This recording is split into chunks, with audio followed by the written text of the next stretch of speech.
예. 자, 오늘 여론조사가 또 나왔는데요. 여론조사 한번 보여주시겠어요? 자, 이걸 보면은 문재인 전 대표도 떨어지고 안희정 지사도 떨어지고 황교안 권한대행도 떨어지고 오른 분이 세 분입니다. 안철수, 이재명, 홍준표 세 분인데, 자, 이거 보면서 안희정 지사가 이게 쭉쭉 올라가다가 왜 멈칫했을까요? 안희정 지사가 몸이 무거워지고 그러다 보니까 생각이 많아졌죠. 그 정치고 골프고 인간의 대소사가 중요한 기회나 위기 앞에서 생각이 많아지면 안 되는데, 그리고 평소에 생각을 많이 하다가도 그 위기의 순간이나 기회 순간에는 바로 실행에 옮겨야 되는데, 아마도 집토끼 산토끼 두 가지를 다 잡으면서 20%대의 지지도 속에서 안희정 지사가 너무 예선에 대한 고민들을 하면서 아무래도 몸이 좀 무거워진 것 때문에 그런 거 같다는 생각이 들고요. 결국 근데 그럼에도 불구하고 아마도 현재까지 그 야당의 고정 지지층은 문재인 전 대표에 대한 지지가 높고, 그리고 중도층과 보수 지형 일부에서는 안희정 씨의 지지가 높기 때문에 더불어민주당의 선거인단이 원래 고정 지지층이 하는 한 100에서 150만 정도 되면 문재인 전 대표가 유리할 것이고, 그렇지 않고 150만을 넘어갔을 경우에는 역시 그 중도층 이하, 중도층과 외부에 있는 지금 몇 명 모았어요? 지금 현재 한 7, 80만 된다고 70만. 합니다. 예, 그렇기 때문에 제가 볼 때는 그렇게 뭐, 되면 안희정 지사에게도 또 기회가 오기 때문에 두 배를 더 모아야 되잖아요. 아까 150만이라면 지금 70만에. 지금 모아지는 속도를 보면 거의 그 더불어민주당에서는 한 200만 가까이 되지 않겠냐. 그래서 경선 비용이 더 많이 발생한다라고 볼멘 소리를 행복한 비명을 지르고 있는데, 제가 볼 때는 그렇기 때문에 안희정 지사에게 여전히 기회는 남아있다. 그래서 20% 지지를 유지해 나간다면 충분히 역전 가능하다는 생각이 듭니다. 선의의 발언, 예. 예, 그런데 지금 안희정 지사 19.2% 결론조사 결과 나와 있지 않습니까? 1.2% 떨어졌다라고 하는 건데요. 그것은 오차범위 아니기 때문에 아니죠. 이게 주춤하는 건지 과연 떨어지는 건지 아니면 조사상에서 오차범위인지는 그냥 다음 주 돼봐야 아는 거고, 이걸 이렇게 나온 거지 가지고 뭐죠. 주춤한다라고 얘기하기는 어려울 것 같아요. 그런데 같은 조사에서 좀 솔직히 눈여겨 0.1% 문재인 전 대표 떨어져 이게 그렇죠. 떨어진 이게 건 떨어진 아니죠, 건 사실. 아닙니다. 0.1% 아니고요, 알 수 없고요. 그런데 중요한 건 이겁니다. 민주당에서 문재인 전 대표나 안희정 지사 누가 나와도 황교안, 안철수의 가상 대결을 했을 때 20% 이상 압승을 한다는 게 이 결과에 또 나온 바가 있거든요. 그렇기 때문에 이제 민주당에서 경선이 곧 본선이다라는 건데, 안희정 지사 같은 경우에 지난주 선의 발언, 선의이다라는 발언 때문에 주춤할 수는 있을 것 같아요. 이게 퍼센트로 지금 나온 건 아닌데, 그 선의 발언에 대해서 해명하는 과정에서 또 좀 자기 합리화가 있지 않았나라는 생각이 들었었기 때문에 지지하던 사람들에서 그 다음 주에 결과가 어떻게 나올지 좀 봐야 될 것 같고요. 안희정 지사를 선택하는 게 민주당 경선에서 역선택이다 이런 말을 하는 경우도 있는데, 저는 그 역선택 아니고 그냥 선택이라고 생각을 해요. 네, 그 말 듣고 싶어요. 이게 지금 문재인 후보, 문재인 전 대표가 안희정 지사하고 합하면은 거의 50% 초반대예요. 저는 이 두 사람의 합한 표가 이 더민주당 후보들에게 할 수 있는 최대치가 아닌가. 아니 근데 그 안희정 지사는 지지층이 좀 다르죠. 그러니까 전통적 야당 지지층이 아니라는 그래서 거죠. 더 그 예. 다른 그 하지만 안희정 중도나 지사가 범보수에서 뺏어오기보다는 예.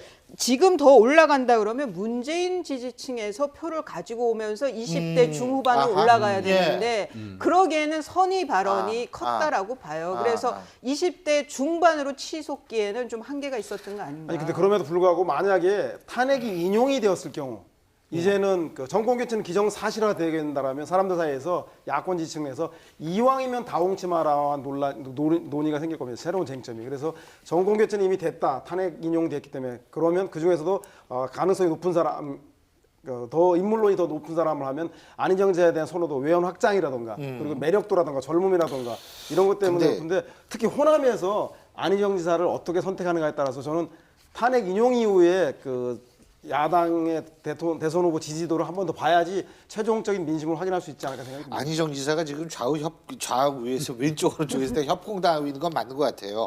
문재인 전 대표 측에서는 같은 편이라고 보기 힘든 경우도 있다라는 식으로 나오고, 보수 코스프레다. 뭐 일부 토론회에서는 뭐 대학교 시절에는 주사파였지 않느냐라는 그런 질문도 나왔던 모양인데, 물론 그 옛날의 얘기를 지금 할 필요는 사실 없는데, 어쨌든 지금요. 근데 아까 그 여론조사 보면 오른 사람 있죠. 바로 누구냐 하면 안철수 전 대표와 홍준표 경남지사입니다. 그런데요. 이 홍준표 경남지사가 영남권을 돌면서 이제 슬슬 좀 몸풀기에 나섰다는 그런 분석도 있는데요. 부산의 한 강연장에서 강연에 앞서서 기자들을 만나서 이런 얘기했습니다. 함께 들어보실까요? 김무성 전 대표나 임명진 비대위원장이나 지금 부부 싸움을 하고 있는 중인데 그 욕하는 거는 그건 당연한 겁니다. 일시적으로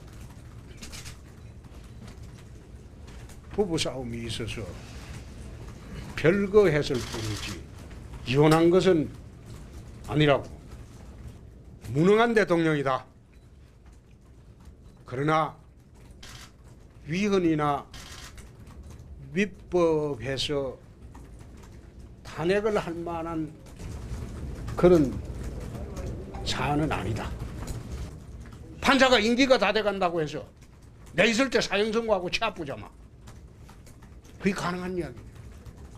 나는 반기문이는 아닙니다. 내가 지금 한국 정치의 정치인들 중에서 내공이 나 따라올 사람 없습니다. 박지원 정도는 모르지만. 예, 박지원 대표님 축하드립니다. 예, 기분 좋으실 것 같아요. 이 홍준표 지사께서 인정한 정치의 내공 박지원 대표인데. 근데 이거 당선이 확신 설 때 출마를 하겠다. 그게 언제인지 모르겠어요. 예? 뭐라고 보세요? 제가 볼 때는 지금 출마를 선언한 지 얼마 안 됐기 때문에 그 지지도는 또 좀 많지 않은데 아마도 황교안 권한대행이 조만간 본인의 거취를 표명하지 않을까 싶어요. 만약 황교안 대행이 출마를 안보 위기라든가 김정남 피사 사건 이런 구제형 문제 때문에 도저히 출마가 불가능하다, 국정의 공백을 방치할 수 없다라고 해서 출마가 불가능할 경우에는 범여권 내에서는 그야말로 새로운 인물론에 봉착하기 때문에 그때는 아마 홍준표 지사에 대한 선호도가 아주 높아질 것 같다는 생각이 들고요. 예. 특히 대법원에 본인의 재판이 계류되어 있는 것 자체가 홍준표 지사라면 능히 오히려 대법원 선고를 위해서라도 저는 이번 그 경선 국면에 적극 참여해서 본인의 지지를 높여서 대선의 영향력을 대법 판결에 영향력을 미치기 위해서라도 홍준표 지사가 출마할 것이다라는 생각이 듭니다. 자, 근데요.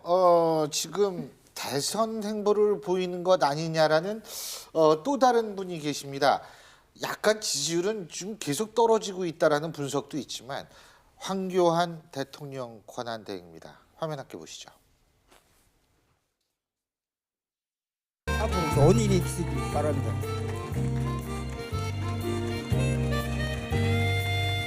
네, 꾸지뽕 막걸리 PPL이었습니다. 꾸지뽕 맛을 봤으니까 네네. 소감을 좀 어떠세요? 얘기하면 어떨까요? 예, 제가 여쭤보려고 그랬습니다. 제가 그 막걸리를 이것저것 많이 마셔봤는데 아주 상큼합니다. 막걸리 같지 않고 깨끗해요, 맛이. 앞으로는 그런 일이 없도록 중앙정부도 문제지만 지방정부가 좀 많이 그런 부분이 있어요. 그래서 그런 부분들하고 같이 협력하도록 노력을 하겠습니다. 우리 아들도 34살입니다. 예, 그 MC가 미리 딱 알아서 물어봐 줬어요. 이제 안 물어보니까 이제 본인이. 근데 이게 지금 참 묘한 게, 자, 아까 여론조사 결과도 그렇습니다. 황교안 권한대행의 지지율이 좀 떨어지고 있는데 대권 행보는 활발해지고 있다는 분석이 있습니다. 의미가 뭘까요?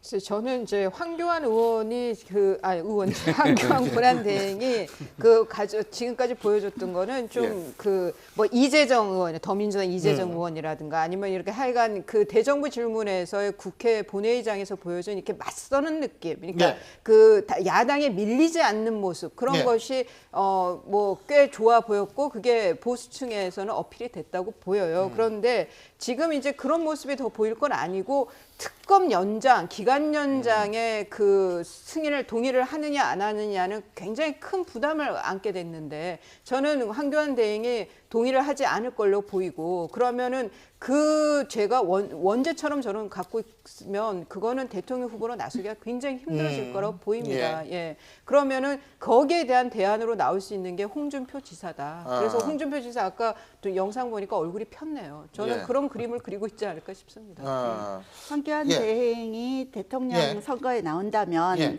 두 가지 정도 장애물이 예. 있겠죠. 예. 우선 선거 관리를 해야 되는 예. 권한 대행으로서 직접 선수로 뛰는 데 대한 문제, 그다음에 병역 문제, 이 두 가지가 발목을 잡을 가능성이 있는데 지금 보이고 있는 행보는 거의 대권 주자의 행보이죠. 근데 지금 우리나라 정치가 몇 달 사이에 너무너무 급변하고 있지 않습니까? 그래서 이번 대통령 선거를 어떤 사람이 이렇게 표현하더라고요. 주식 시장으로 따지면 이게 초단타 매매다. 몇 개월 뛰어서 잘못하면 5년 동안 대통령을 보장받을 수 있는 그런 상황이 되었기 때문에 예. 지금 이제 민주당에서 두 예. 후보가 앞서고는 있지만 여론조사상 이게 또 어떻게 급변할지 모른다는 거죠. 예. 그래서 초단타 매매라는 비유까지 하더라고요. 근데 아주 그 부분도 그 표현이 적절한 것 같다는 생각이 갑자기 드는데요. 자, 어쨌든 대선 후보라고 우리가 생각되는 분들의 움직임 살펴봤고요.